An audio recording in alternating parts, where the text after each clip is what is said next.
Hello guys, ये हमारे transient analysis का पार्ट 5 है। इससे पहले वीडियो में हमने ट्रांजिएंट एनालिसिस पे बेस एक क्वेश्चन देखा था। आइए अब हम दूसरा क्वेश्चन देखते हैं। तो हमारा ये सेकंड क्वेश्चन गिवन है। इसमें एक है ना आर, एल और सी तीन एलिमेंट है जो कि हमारे ना पैरेलल में कनेक्टेड है। आप यहाँ पे देख सकते हैं, यहाँ पे आर और एल और सी है, ठीक है। और इसके पैरेलल में एक करंट सोर्स अप्लाई किया गया है, ठीक है। और यहाँ पे आपको जो वैल्यू फाइंड आउट करनी है वो यहाँ पे v0 plus D V upon D T zero plus D T square upon D T square zero plus and V T की वैल्यू फाइंड आउट करनी है। जो आपका वी टी वोल्टेज है वो यहाँ पे इसके पैरेलल में अप्लाई किया गया है। तो यहाँ पे अप्लाई किया गया है, यानी तीनों पे जो वोल्टेज होगा, तीनों एलिमेंट पे हमारा वोल्टेज सेम होगा। और यहाँ पे जो स्विच हो रहा है आपका वो T0 पर क्लोज हो रहा है, यानी इनिशियल में आपका स्विच जो ओपन था उसके बाद आपका स्विच जो है क्लोज हो रहा है। तो अब हमें जब क्लोज होने के बाद हमें ये वैल्यू फाइंड आउट करनी है V0 प्लस पे कितनी थी, और ये डेरिवेटिव की इसकी वैल्यू फाइंड आउट करनी है 0 प्लस पे, और आपके VT का एक्सप्रेशन फाइंड आउट करना है। और यहाँ पे R, L और C की वैल्यू गिवन है। तो अब यहाँ पे हम क्या करेंगे कि यहाँ पे जो सर्किट है हमारा वो एक पैरेलल सर्किट है, ठीक है। और मैंने आपको इससे पहले वीडियो में बताया था कि वो जो सर्किट गिवन थी वो सीरीज सर्किट गिवन थी।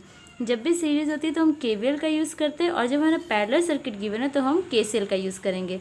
तो यहाँ पे हम क्या करेंगे, KCL अप्लाई करेंगे। KCL हम क्या करेंगे, यहाँ पे किसी भी इस नोट पे मान लीजिए आपने KCL अप्लाई किया। जब KCL अप्लाई करेंगे तो आप यहाँ मान लीजिए कि ये जो आपका V गिवन है, VT वोल्टेज, आपको इसी की वैल्यू फाइंड आउट करनी है। तो यहाँ पे आप वोल्टेज, इस नोट पे वोल्टेज के 0 मान लीजिए। अब यहाँ का वोल्टेज क्या हो जाएगा, VT हो जाएगा। जब यहाँ का वोल्टेज VT हो जाएगा तो आप यहाँ पे KCL अप्लाई कीजिए। जब KCL अप्लाई करेंगे तो आपका क्या हो जाएगा, जो भी आपकी करंट आ रही होगी इस पॉइंट पे, ठीक है, वो करंट क्या होगी, इसमें डिवाइड कर जाएगी। यहाँ पे मैंने आपको वोल्टेज बताया, लेकिन अभी हमें KCL में क्योंकि सारी करंट गिवन है तो हमें यहाँ पे वोल्टेज का कोई यूज़ नहीं है, लेकिन आपको आगे अभी इस पॉइंट के वोल्टेज का यूज़ होगा, इसलिए मैंने आपको बता दिया। ठीक है, देखिए यहाँ पे अब क्या किया, यहाँ पे KCL अप्लाई किया। मैंने आपको बताया था यहाँ पे भी गिवन डायग्राम में गिवन था। तो जो आपके IS थी वो सोर्स की करंट थी, वो आपकी क्या थी, वो इनकमिंग थी। और जो बाकी जो करंट थी वो नोड से आउटगोइंग थी। तो वो क्या हो जाएंगी आपकी, आप KCL अप्लाई कर दीजिए तो आउटगोइंग को एक साइन लेंगे और इनकमिंग को एक साइन लेंगे, तो आपका IS equal to IRT plus ILT plus ICT हो जाएगा। तो जो ये आपकी रेजिस्टेंस की करंट है, इंडक्टर की करंट और कैपेसिटर की करंट। तो आप रेजिस्टेंस की जो करंट होती है वो आप इसको लिख सकते हैं कि हमने उस पॉइंट का, जो अभी मैंने आपको बताया था, उस पॉइंट का वोल्टेज जो था वो क्या था। यहाँ पे आप देख लीजिए, यहाँ पे जो मैंने रेजिस्टेंस की यहाँ पे 0 माना था, और यहाँ पे क्या मैंने एज्यूम किया, VT एज्यूम किया।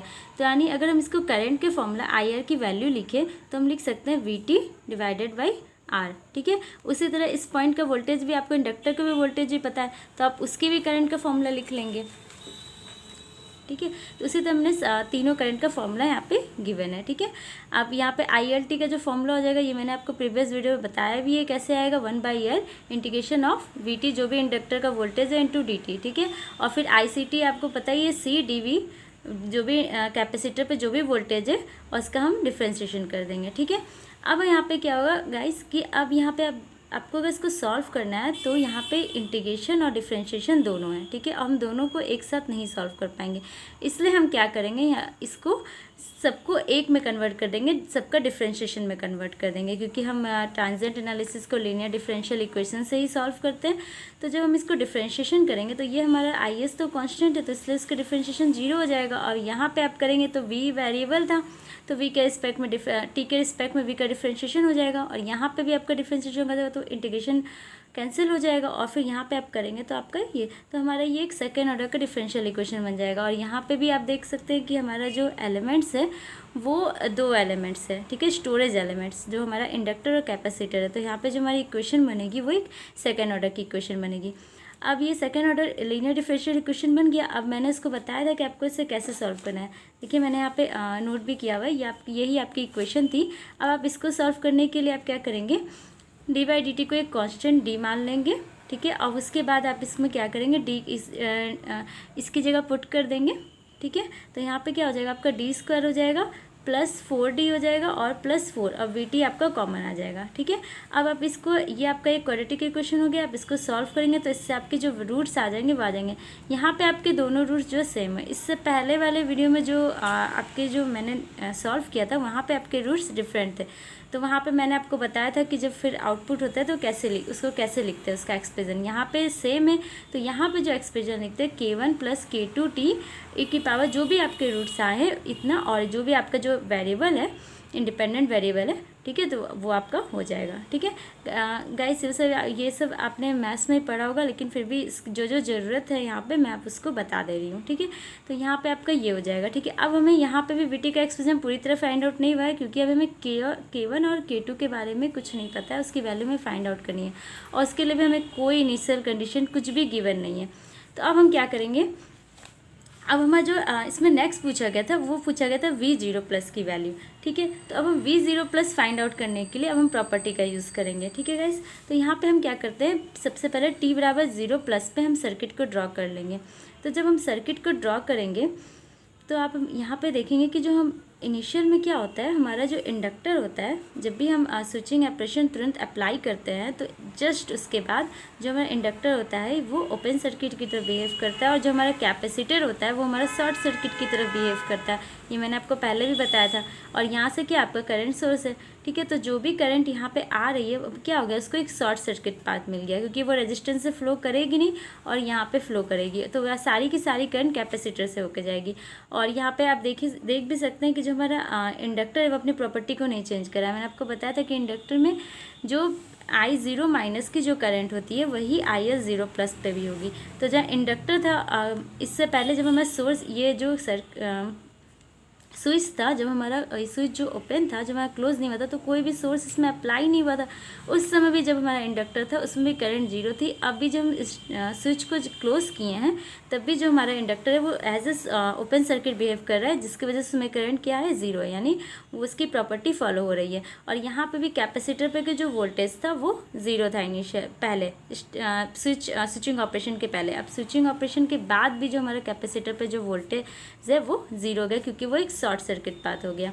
तो यहाँ पे, और लेकिन करंट जो है, हमें करंट से कोई मतलब नहीं, कैपेसिटर में कुछ भी करंट फ्लो हो रही हो, लेकिन उसके वोल्टेज की प्रॉपर्टी जो इनिशियल में है वही इसके स्विचिंग ऑपरेशन के बाद होनी चाहिए, ये प्रॉपर्टी इसकी फॉलो होनी चाहिए। ठीक है, तो यहाँ पे क्या होगी, अब सारी की सारी करंट कैपेसिटर से फ्लो होगी, क्योंकि एक शॉर्ट सर्किट पाथ हो गया। ठीक है, तो और देखिए यहाँ पे जो हमारा वोल्टेज था, यही वाला वोल्टेज था, तो अब 0+ पे जो ये वाला वोल्टेज की वैल्यू क्या हो जाएगी, यहाँ पे देखिए। अब ये क्या हो गया, ये पूरा शॉर्ट सर्किट पाथ हो गया, तो ये पूरा इससे कनेक्ट हो गया। तो अब ये यहाँ पे हमने 0 एज्यूम किया था वोल्टेज की वैल्यू, तो यहाँ पे V0+ की वैल्यू भी क्या हो जाएगी, 0 हो जाएगी।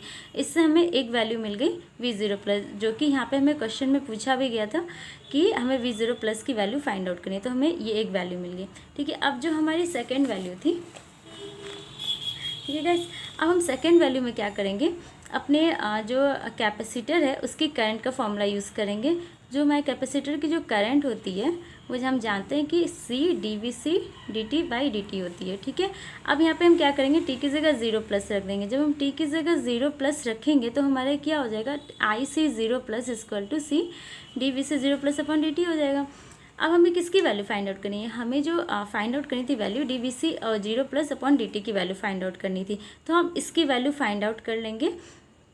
इसकी वैल्यू क्या हो जाएगी, IC0+/C हो जाएगी, और हमें C की वैल्यू भी गिवन थी, और जो हमारा IC0+ हो जाएगा वो क्या हो जाएगा, हमारा IS के इक्वल हो जाएगा। ठीक है गाइस, और जब हमारा IS की वैल्यू थी वो भी यहाँ पे क्या थी, वहाँ पे 2 थी।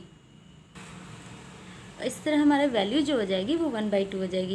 यहाँ पे गाइस जो IC0+ आई है, मैंने आपको यहाँ पे बता दिया है कि जो IC0+ होगा ये यही है कि आपका जो इनिशियल में आपने t=0 पे जो बनाया है, इसमें आपकी क्या हो रही है, ये IS पूरी की पूरी इससे फ्लो हो रही है। तो यानी इस समय जो आपकी ये जो करंट यहाँ से फ्लो हो रही है,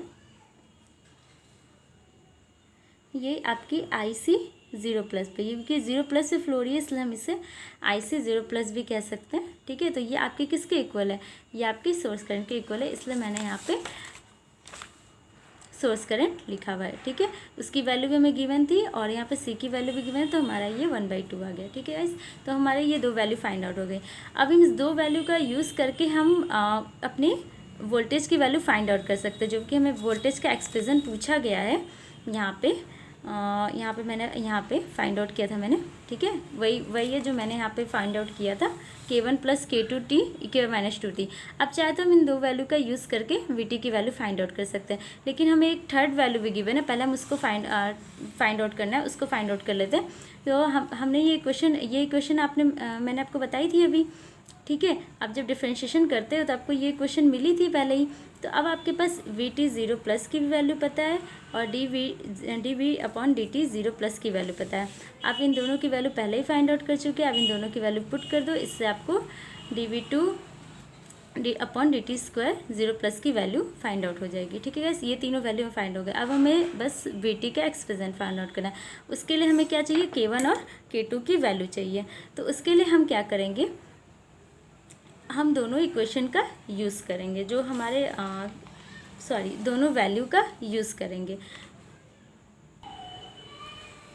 ये आप यहाँ पे देख सकते हैं, मैंने यहाँ पे जो Vt का एक्सप्रेशन आया था वो यहाँ पे लिख दिया है।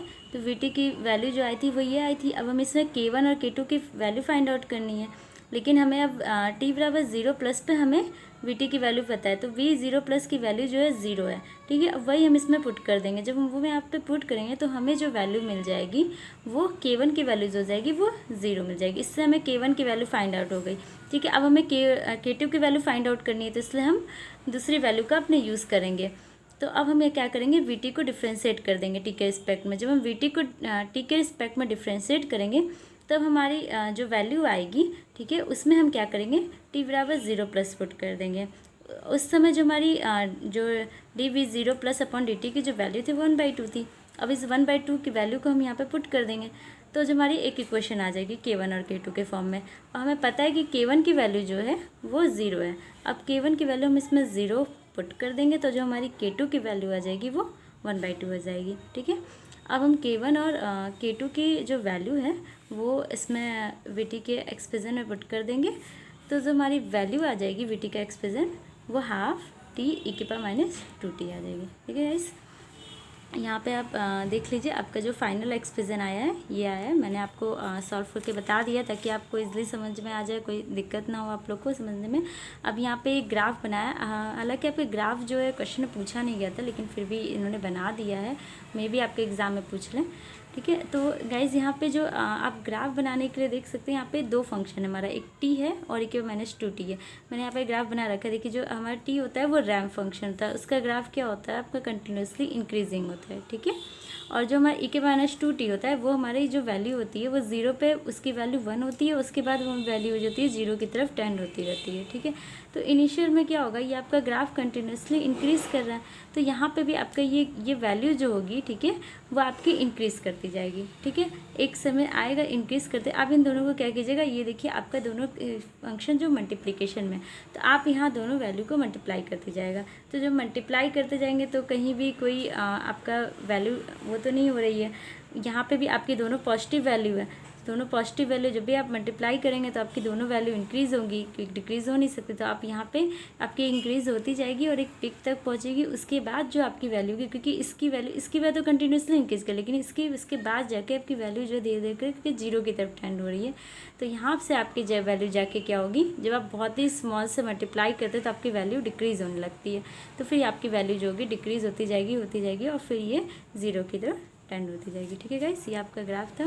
Okay guys, thank you. फिर नेक्स्ट लेक्चर में अपने और कुछ और क्वेश्चन के साथ मिलते हैं। Okay guys, thank you.